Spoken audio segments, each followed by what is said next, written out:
Good evening, good tidings, and good Tuesday to you. But what of these tidings? Yes, I have very good tidings. Some might say the best of tidings, for you see, I miscounted. Yes. As is so often the case, my maths has been my undoing, and I believed, after yesterday's die, that we had outlived the possibility of two complete sets. This was, however, false. We have gotten 10 what we'll call miscellaneous die.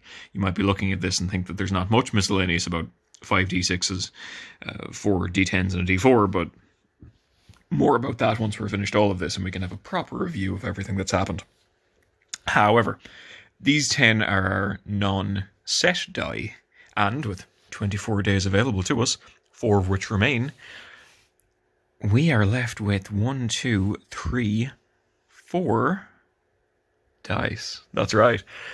We pretty much know what's going to be happening, so at this stage, it's going to be hopefully, assuming everything gone right, and I wasn't actually correct yesterday, we should have 2 fully complete, feature-complete sets by the 24th.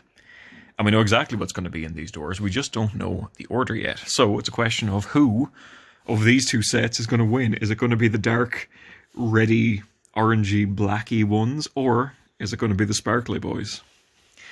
I don't know, but it's all on the table. It's all to play for, shall we say. So I'm going to put the dice tray disappointment down on the ground. I suppose it's more so a dice tray of miscalculation at this stage, but it's certainly, no matter what title it gets given, it's still definitely a dice tray, and that's the most important thing. So, we are on to the day. I didn't even say the day yet, but I'm pretty sure you can calculate.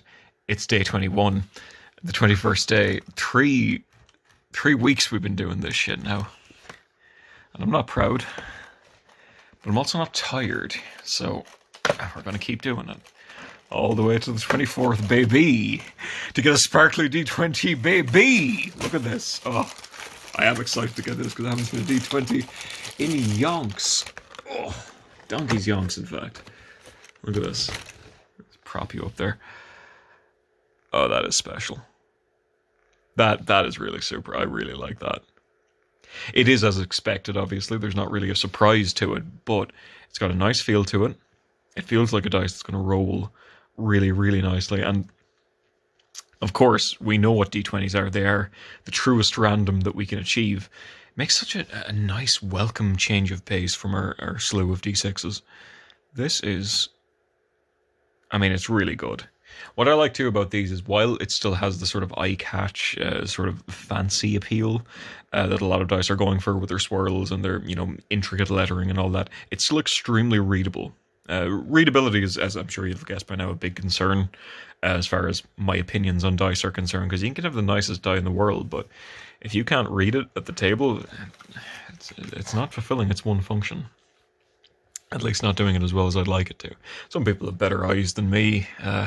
Most do, in fact, but that's no reason to judge them harshly. We will judge this though by how effectively it gives us a CD, a good one, not a shit one.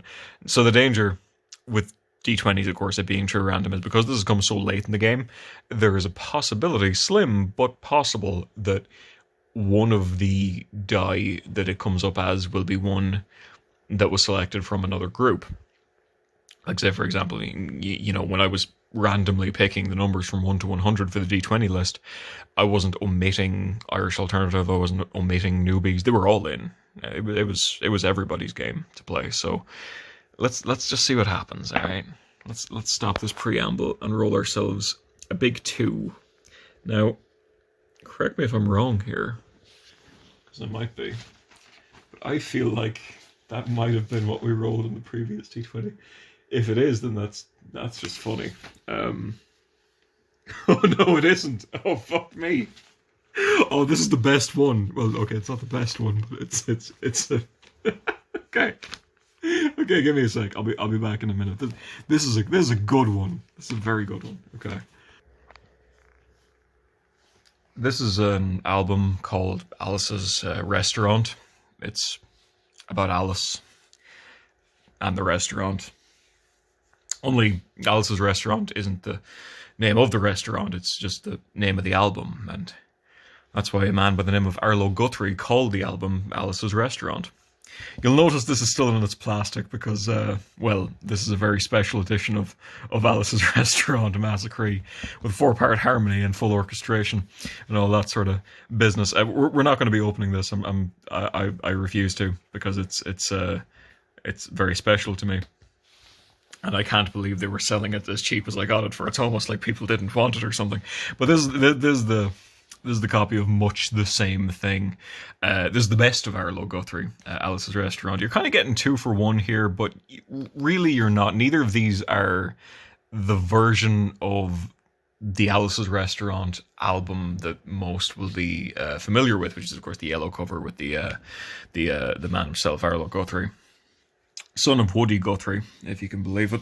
If you're an Andrew Jackson Jihad listener, you will. We're getting too deep in abstraction here. I got to wind it back a bit. Sorry. All right, apologies. We're back, as thematic as it would be to go completely off the rails and start talking about things that aren't related to the subject matter in a video talking about Alice's Restaurant by Arlo Guthrie. I'm not going to subject you to that. I'd much rather that you enjoy it from the professional rather than just getting a sideways version from myself. So Alice's Restaurant, the album, which you can't really see from that angle, right? But it's got all kinds of songs on it. There are, as you'll notice here, as I was kind of trying to talk about, there's 2 albums here, and neither of them are the actual original release. This is an anniversary release that kind of covers some of the stuff that was also part of the film. There was a film as well, but it's not very good. The song is far, far better. I have not opened this yet. There's a reason for that. I'm not going to now. I'll explain the reasons in a moment. As for the best of Arlo Guthrie, well, this album kicks ass. Not alone because it features the classic that is Alice's Restaurant and the motorcycle song. That's not a mispronunciation. You just have to listen to the song. I'm sorry. It features not only those, but also an excellent cover of City of New Orleans, the train song. You know, the one, I'm the train they call the City of New Orleans, and I'll be gone 500 miles when the day is done. That one. And also, probably my favorite, which I'm going to recommend off of this, which is this guy here. Darkest Hour. Almost the last track in the song. It's an ultimate track on the best of Arlo Guthrie. If you want something that isn't Alice's Restaurant, obviously the recommendation here is for Alice's Restaurant, the song. It's just shy of 20 minutes, and fuck me, I actually... I'm only after realising that when I was opening the calendar and I said that we'd been doing this for 3 weeks, I did something which I have developed as a sort of a linguistic tick, which is unintentionally quoting Alice's Restaurant, the song, not the restaurant, in just atypical ways. Listen to the song to the end and you might be able to figure out what line I'm talking about. Hey, if that's not a reason to listen to Alice's Restaurant, it's not a reason to listen to Alice's Restaurant. But I'll give you one, which is the reason why this CD hasn't been opened yet. I did not have the gall nor the gallbladder to put this into newbies. However, it is nonetheless one of the newer albums that I own, and I bought it for the simple reason of tradition. For you see, I am a sentimental sort of a fellow. I like traditions. I like things that mean something to me. And this almost 20-minute comedy song, for some fucking reason, means quite a lot to me, because I like to play it around Christmas time. I don't consider it a Christmas song, but I do like sticking it in the old CD player. Don't take that line out of context, please. But I like sticking it in the old CD player from time to time, around Christmas time. Playing Alice's Restaurant for my assembled family, and we all enjoy it. It's like... It's a new tradition. It's only happened the last couple of years, but it's something that is mine. It's something I like bringing to the table, and for that reason alone, I had to buy this special edition when I saw it, just because it means something to me. And realistically, that's not to get too sentimental on you, but hey, it is Christmas. That's if you're not going to do it now, when will you? That's really all collecting is. Like, it's just shit that's significant to you and nobody else. Maybe the people that made the stuff, maybe. I don't doubt that every artist that honed their craft to the point where they could release and create these wonderful collections of their music, that each of their albums holds a very special place in their heart, but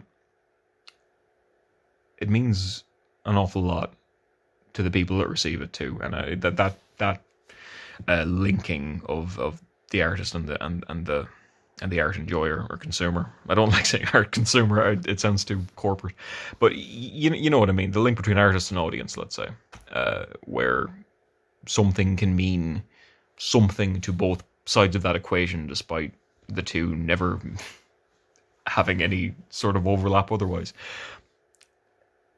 I told you I wouldn't go off track, and I really aren't. This is a comedy song, and you're watching a joke video on the internet, and I'm talking about art and shit. Like, that has any place here. This is a Dice review, for fuck's sake. Anyway, Arlo Guthrie, Alice's Restaurant. If you like somewhat obtuse young men going on about something for too long and being on too long of a tangent, then you've already predicted my punchline. But you can just fill in that joke yourself. That's that one writes itself. It better. I'm not gonna listen to Alice's Restaurant around Christmas if you want to join in my little Christmas tradition. And if you don't, go for Darkest Hour. It's short and it's I think pretty appropriate for 2021. And that's pretty much all I have to say about Alice's Restaurant. There was a time when I seriously considered learning off all of the lyrics to Alice's Restaurant, including the intonation and the pauses that it does to like be able to recite it perfectly. Because I have a sponge brain, period, but I also have a sponge absorbency brain when it comes to song lyrics and poetry and shit, which is a blessing and a curse. I've had Stan Rogers stuck in my head all day and he won't get out. Maybe this is the cure, who can say? Anyway, yeah, I've often considered it. I might do it yet. Hey, keep an ear out, you never know what you might hear. In any event, that's been day 21. That's been D22 that rolled a 2 and gave us Arlo. What a wonderful man. What a wonderful die. This is... Sparkly Boy's going well, but will he win the race? Tune in for the next couple of days to find out. The tension is palpable. It's not really, but, play along. Come on, it's fun. I promise. Day 21.